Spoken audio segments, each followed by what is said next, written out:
તો હું સ્પષ્ટતા કરું છું કે આ સમાધાન બાબતે રાજુ સોલંકીએ એક પણ રૂપિયો મારી પાસેથી લીધેલો નથી, એની હું નિષ્ઠાથી ચોખવટ કરું છું.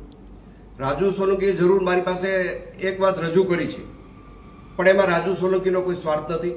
રાજુ સોલંકીએ મારી પાસે એ વાતનો પ્રસ્તાવ મૂક્યો હતો કે હું અમારા સમાજની ગરીબ દીકરીના સમૂહ લગ્ન કરવા જઈ રહ્યો છું. સમાજ પાસેથી મારે ફાળો લેવાની ઈચ્છા નથી.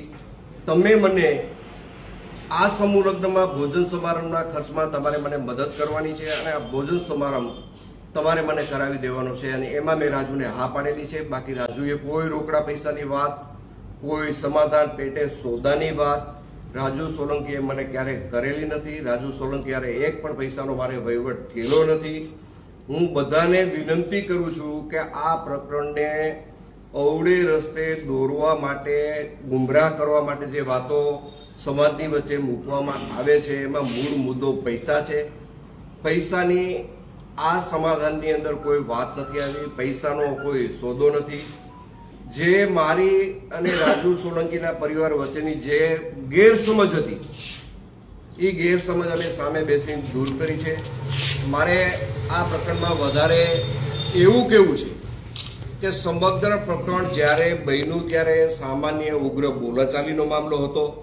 આ મામલો વધીને 2 દિવસમાં બનાવ પછી પૂરો થવાનો હતો, પણ રીબડા અનિરુદ્ધે આખા પ્રકરણને ગેરમાર્ગે દોરવા માટે રાજુ સોલંકીને કાંઈ કીધું, સમાધાનનું કાંઈ વાત કરી, આ તે વાત કરી, પૂરેપૂરા સમાજને ગુમરાહ કરવામાં જો મુખ્ય ફાળો કોઈનો હોય તો રીબડા અનિરુદ્ધનો રહ્યો છે.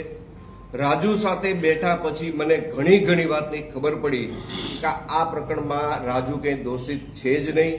અને આ પ્રકરણને અવળો રસ્તો ચીંધાડવા માટે, આખી વાતને ગુમરાહ કરવા માટે અને પ્રકરણને આખું ડાયવર્ટ કરવા માટે માત્ર ને માત્ર જો આમાં કોઈનો હિસ્સો હોય તો આ પ્રકરણને ગેરમાર્ગે દોરવામાં રીબડા અનિરુદ્ધનો હિસ્સો છે. રાજુ સોલંકીએ ક્યારેય પૈસાની વાત કરી નથી.